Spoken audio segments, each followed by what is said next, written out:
Now, if you've been watching my handstand videos for a while, you'll know how important the shoulders are when it comes to the handstand. See how I'm controlling the handstand position using my shoulders. Look, my arms are in control as well, but the shoulder position is super important for conditioning, whether I'm just holding the position, so there for time, whether I'm going more planchy to work things like press handstand or handstand push up, or if I want to go to more like a hollow position like this, I need to be able to move the shoulders around into different positions and keep the control down close to the base using them. So conditioning and strengthening the shoulders specifically for handstands is very, very important. And today, let's go through that in more detail and show you the drills that I think you should be using.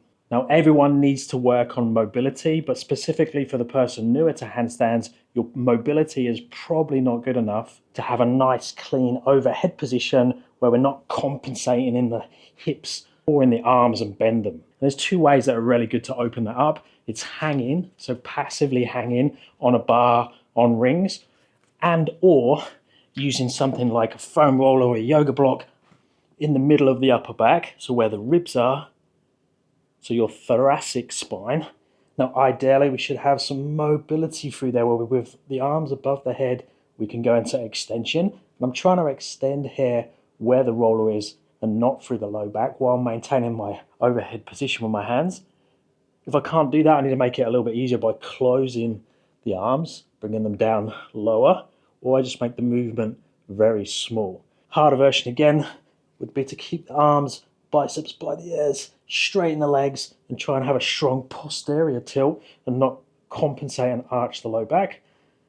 But most people just need to start off in this position, doing some rolling and some extension, probably on a daily basis, because most of us are just spending way too much time in this rounded position throughout the day. Then we need to make it handstand specific in terms of the strength, conditioning, and the mobility. And the easiest way to do that is just to start to build time on your hands. So the beginner might just be on this position or feet on a box or a chair and just pushing up nice and strong, getting comfortable being there. You can move the shoulders around into different positions, but basically we're just holding here with the shoulders directly above the hands for time. We want to get that up to around 30, 60 seconds where you can hold a conversation, and then eventually moving it up to a normal chest to wall position where you're going to be more all the way up into this position, again, pushing tall, looking down towards the floor and holding there with control. Now notice I can hold a conversation in these positions because I'm using my range and my conditioning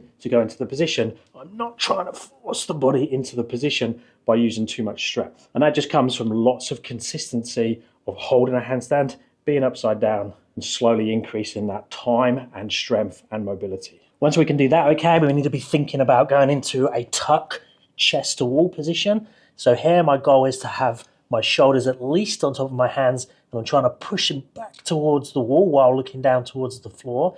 And I'm keeping my knees at 90 degrees and my hips at 90 degrees. So you might need to set a video up or get someone to check that, because if I'm here, the position makes it easier because my femur isn't pushing my hip as far over. If I'm too far down, exactly the same thing happens.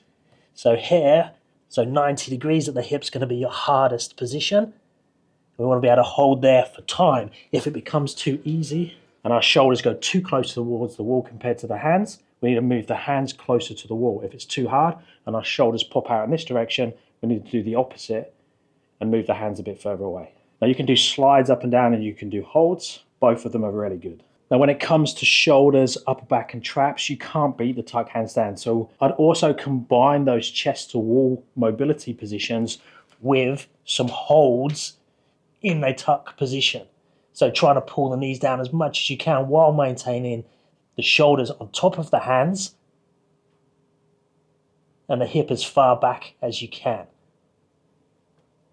Now that can be freestanding like that, it can be back to chest to wall, but we just need to get more time in the tuck if we want to get really strong in the handstand. And then we have the shoulder position in the handstand. So that moving around between the planchy position, so taking the shoulders forwards in this position, and the opposite, so more the hollow position, taking the shoulders in the opposite direction. I'm a big fan of training both of these and increasing this range of motion because it really does increase your window of balance, meaning that you can always catch the handstand because you've got that much room for error where you can move the body about. Now, if your balance is really good, you can do what I just done and slowly move the shoulders back and forth between that open and closed position and slowly make it bigger and bigger. And you could take that to an extreme and really try and get super far or deep in towards this hollow position. And then you could even come down towards like planchy positions this way.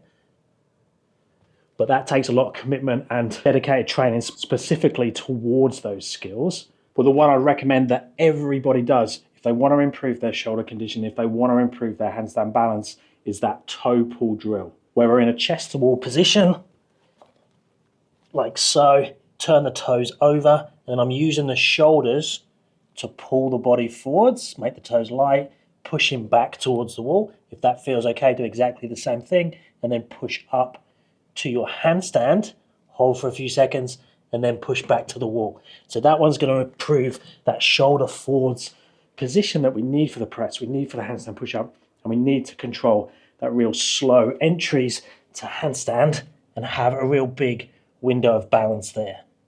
And then we can do the back to wall version where we're starting to go into an arch and use the shoulders like I was doing when I was freestanding. So basically the other side of the handstand, to do this, I'm a bit further away from the wall. And look, I'm taking my shoulders in this direction and I'm going to keep going until my toes come off or my heels come off the wall. And then I'm going to bring the shoulders back and come into the handstand position.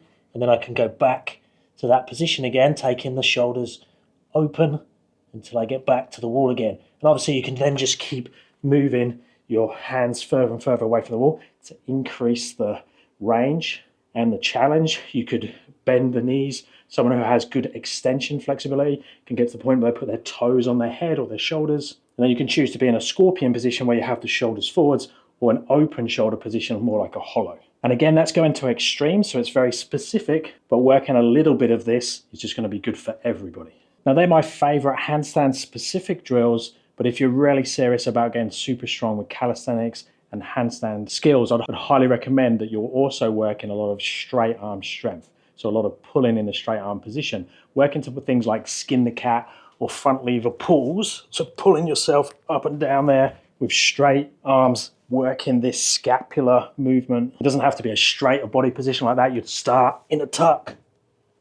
And you can take that all the way through to things like a 360 pull where your body is straight and you go all the way around, passing through back lever to German hang and back again. Or you could just do the skin the cat version, and again, which I'd recommend everyone does. Now, I've got more detailed tutorials on all of those, so you can search my YouTube or you'll find them all ad-free on my app, as well as all the programs to go with it. There's an annoying fly. Let me know if you have any questions down below and I'll speak to you guys in the next one.